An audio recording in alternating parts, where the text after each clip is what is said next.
हिंदू बेटियों के धर्मांतरण के लिए एक टर्म इस्तेमाल किया जाता है, लव जिहाद। यह आपने सुना होगा। अब सवाल ये उठने लगे कि क्या हिंदू युवकों के लिए लव जिहाद का इस्तेमाल किया जा रहा है। इस सवाल के साथ साथ एक और सवाल, क्या उत्तर प्रदेश में किसी खास शहर को हिंदू युवकों के धर्मांतरण के लिए चुना गया है? प्यार के नाम पर कैसे हिंदू युवकों को हिंदू से मुसलमान बनाया जा रहा है, उसका एक ऑडियो सबूत सामने आया है। आप जरा सुनिए धर्मांतरण की प्रयोगशाला का ये ऑडियो। ये ऑडियो कार्तिक की मां और अलीशा के बीच हुई बातचीत का बताया जा रहा है। ये ऑडियो शामली से जुड़ा हुआ है, जहां एक मुस्लिम युवती हिंदू लड़के की मां से बात कर रही है और कह रही है कि उसका बेटा अब मुसलमान बन गया है, उसका बेटा अब नमाज पढ़ने लगा है और वो अब वापस नहीं जाएगा। वही शामली जहां के आयुष मलिक ने पिछले दिनों घर वापसी की थी, वहां का कार्तिक भी उसी राह पर था। कार्तिक का ब्रेन वॉशिंग कैसे की गई, कितनी तगड़ी की गई, उसका सबूत उसके घर की दीवार में सामने आया।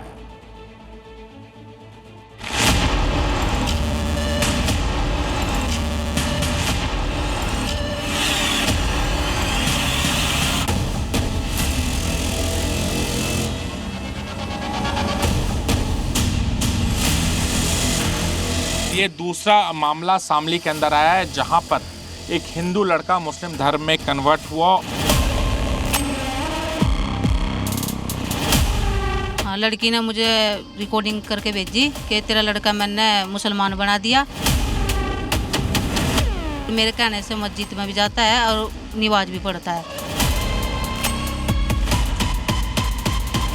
व्यापक पैमाने पे धर्मांतरण करने किए जा रहे हैं। हमें लव जिहाद और धर्मांतरण जैसी राष्ट्र विरोधी गतिविधियों के प्रति सतर्क रहना होगा। लव जिहाद में फंसाने के लिए ये समाज अपनी लड़कियों को मैदान में उतार रहे हैं। यूपी में कहां खुली धर्मांतरण की प्रयोगशाला? क्या हिंदू युवकों को टारगेट किया जा रहा है?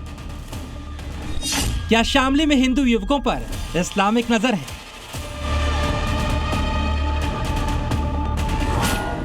यह सवाल इसलिए क्योंकि अभी अली बने आयुष ने घर वापसी की ही थी कि शामली के ही एक दूसरे हिंदू युवक के धर्मांतरण के मामले ने पुलिस प्रशासन और हिंदू संगठन को हैरत में डाल दिया है। पहले आयुष, अब कार्तिक, इन दोनों का मुस्लिम युवतियों ने धर्मांतरण करा दिया।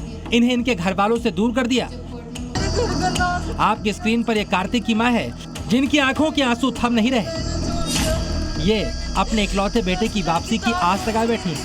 घर वालों ने मेरे घर का नाश कर दिया। उस लड़की ने मैंने बहुत समझाई, वैसे छोड़ दे, मेरा बेटा घर आ जा, मेरा अकेला बच्चा है, मुझे कुछ नहीं चाहता। आरोप है कि कार्तिक को सहारनपुर की रहने वाली एक मुस्लिम युवती ने अपने प्रेम जाल में फंसाया।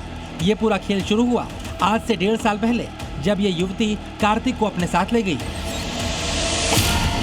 मुस्लिम युवती साथ ले गई तो हिंदू युवक के धर्मांतरण का खतरा था। इस मामले में खतरा सच साबित हुआ। आरोप है कि तंत्र मंत्र का सहारा लेकर मुस्लिम युवती ने कार्तिक का धर्म परिवर्तन करा दिया। अब कार्तिक की मां का आरोप है कि वो युवती उन पर दबाव बना रही है कि वो अपनी 35 बीघा जमीन उसके नाम कर दें, नहीं तो वो कार्तिक को जान से मार देगी। लड़की ने मुझे वीडियो मतलब रिकॉर्डिंग करके भेजी कि तेरा लड़का मैंने मुसलमान बना दिया और मेरे कहने से मस्जिद में भी जाता है और नमाज भी पढ़ता है। अच्छा। अब ये तुम्हारा बेटा नहीं रहा, ये मुस्लिम बन गया है। लड़की बहुत गंदी है, बहुत बदतमीज है, गाली बहुत ज्यादा देव है। उनने तो मारने तक की भी धमकी दी हमें। पुलिस ने कार्तिक और आरोपी मुस्लिम युवती अलीशा दोनों को हापुड़ से पकड़ लिया, लेकिन पूछताछ में कार्तिक का कहना है कि उसने इस्लाम धर्म नहीं अपनाया है। कार्तिक, आपके माँ बाप का आरोप है कि जिस लड़की से आपने शादी की है वो आपको मुस्लिम बना दी है। जी नहीं सर, ऐसा कुछ नहीं है सर। ऐसा कुछ नहीं है। जो माँ बाप के आरोप हैं उसके बारे में क्या कहना चाहेंगे? सर उनका तो पता नहीं कि वो आरोप वो कहाँ से लगा रहे मेरे ऊपर, लेकिन मैंने ऐसा नहीं किया। अच्छा।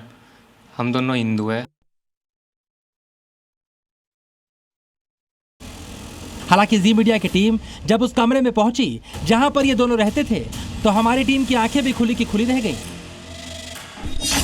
क्योंकि दीवार पर कई पर्चियां चिपकी हुई थी उसमें इस्लामिक शासकों से जुड़े सवाल लिखे थे। देखिए, दीवार पर चिपके पन्ने पर लिखा है, दिल्ली सल्तनत का प्रथम शासक कौन था? सोमनाथ के शिव मंदिर पर सबसे प्रसिद्ध आक्रमण कौन सा था? प्लासी का युद्ध किसके बीच हुआ? ये सवाल दीवार पर आखिर क्यों लगाए गए थे? ये पर्चियां दीवार पर क्यों चिपकाई गई थी?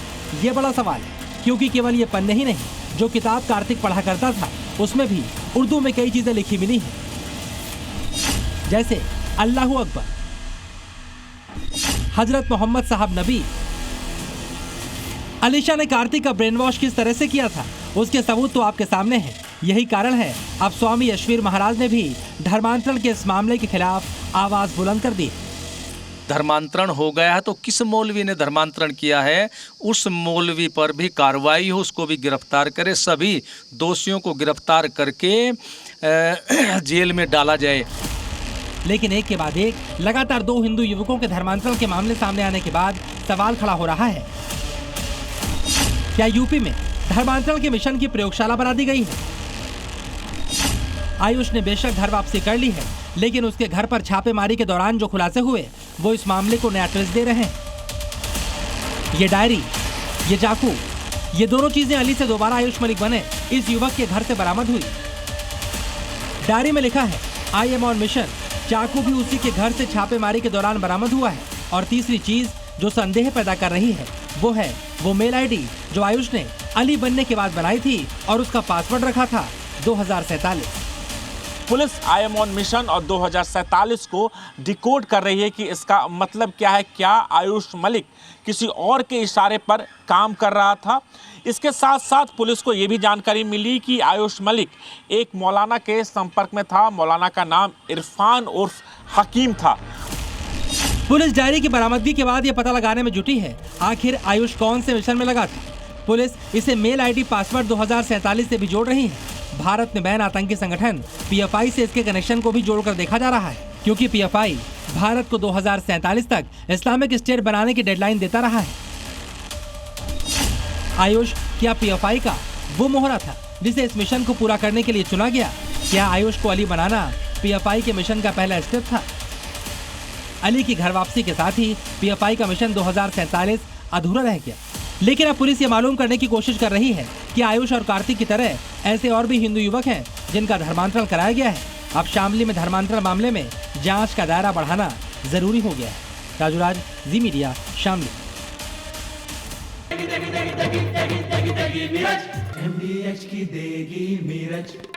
देगी मिर्च का तड़का, अंग अंग फड़का। MDH की देगी मिर्च।